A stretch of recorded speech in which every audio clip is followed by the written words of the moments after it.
Hello বন্ধুরা, আজ ষষ্ঠীর সন্ধ্যা। আমি আর খুকু দুজনে মিলে প্যান্ডেলে ঠাকুর দেখব, সেই জন্যে সাজুগুজু করে বেরিয়ে পড়লাম। প্রথমে আমরা ঘর থেকে বেরিয়ে গেলাম চাটার্জি হাটে। খুকুর ছোটোবেলার স্যারের বাড়ি, তার সামনে একটা ছোট করে প্যান্ডেল হয়। ওই ঠাকুরটা প্রথম আমরা দেখলাম, ভীষণই ভালো হয়েছে মা দুর্গার মূর্তি। ওখানে নম করে তারপর অগ্রদূত মাঠের 100 বছর পূর্তি, ভীষণই সুন্দর প্যান্ডেল হয়েছে। ওখানে দেখলাম মায়ের মূর্তিও খুব সুন্দর হয়েছে। প্রচণ্ড গরম, ওখানে দাঁড়িয়ে একটু পাখার হাওয়া খেলাম। প্যান্ডেল থেকে বেরিয়েই দেখলাম আইসক্রিমের স্টল, ওখান থেকে 2টো কর্নেটো কিনলাম। কিনে দুজনে কর্নেটো খেতে খেতে আবার চাটার্জি হাটের দিকে গেলাম। সোজা গিয়ে ডান দিকে পেকে পোস্ট অফিসের রাস্তা ধরে সোজা গেলে চারা বাগানের প্রথমে একটা ঠাকুর দেখলাম, ওই ঠাকুরটাও ভীষণ সুন্দর হয়েছে।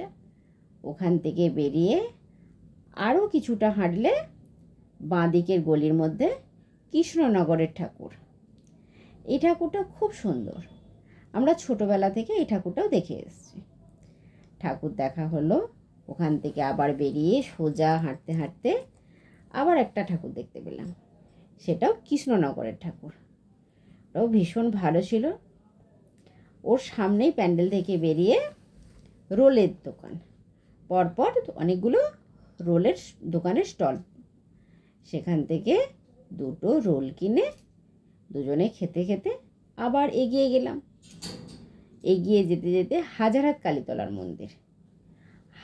কালীতলার মন্দিরের কিছুটা আগেই আবার একটা প্যান্ডেল দেখতে পেলাম। খুব ছোট্ট জায়গার মধ্যে প্যান্ডেলটা, ভেতরে ঢুকলাম, খুব সুন্দর সেটাও দেখলাম ঠাকুর। কিন্তু যেখান দিয়ে ঢুকলাম প্যান্ডেলের প্রবেশপথটা, কিন্তু বাহির পথটা অনেকটা দূরে। ওখান থেকে ঘুরে আবার হাজারহাট কালীতলার মধ্যে দিয়ে এসে ওলা বিবিতলা। এই প্যান্ডেলটাও প্রচুর লাইন পড়েছে।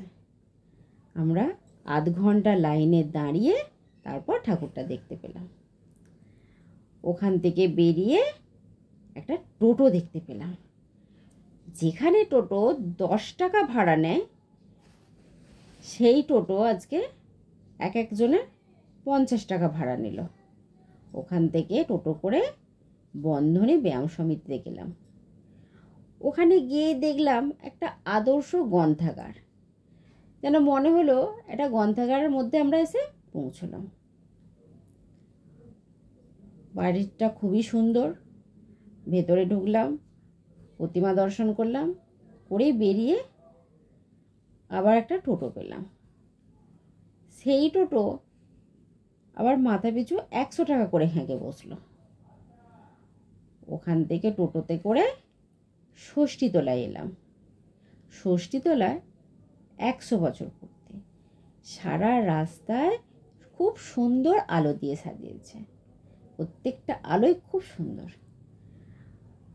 ওখানে আবারও আধ ঘন্টা আমরা লাইনে দাঁড়ালাম। লাইন থেকে ভেতরে ঢুকলাম। ভেতরে ঢুকেও দেখছি প্রচণ্ড পরিমাণে ভিড়। সেই ভিড় ঠেলে ঠেলে প্রতিমা দর্শন করলাম। যেখান দিয়ে প্রবেশপথ তার অন্য একটা দূর দিয়ে আবার বাহির হলাম। ওখান থেকে বেরিয়ে হাঁটতে হাঁটতে এলাম নিমতলা বারোয়ারিতে। নিমতলার বারোয়ারিতেও দেখলাম সাঁওতালি নাচ হচ্ছে। খুব সুন্দরভাবে সাঁওতালি নাচ আমরা উপভোগ করলাম। অনেকক্ষণ দাঁড়িয়ে ওখানে ভিডিও করলাম, করিয়ে আরও সবার সঙ্গে হাঁটতে হাঁটতে পা মিলিয়ে মূল প্যান্ডেলে প্রবেশ করলাম। সেখানে আরও সুন্দরভাবে বাউল গান হচ্ছে। সেই বাউল গান আমরা শুনলাম, মনটা খুব ভরে গেল। কিছুক্ষণ প্যান্ডেলের মধ্যে থাকলাম। তার পাশেই দেখলাম ফুচকা স্টল।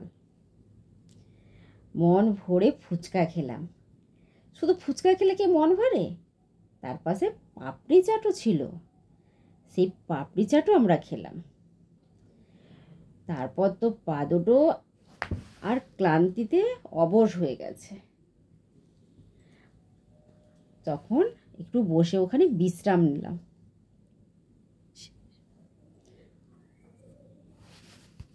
ওখানে চেয়ার ছিল সামনে, চেয়ারে বসলাম, বসে একটু বিশ্রামও হলো, পাখার হাওয়াও খেলাম, আর সাথে বাউল গান। এত মনোরম পরিবেশ, ভীষণই। সবশেষে আমরা বাড়ির উদ্দেশ্যে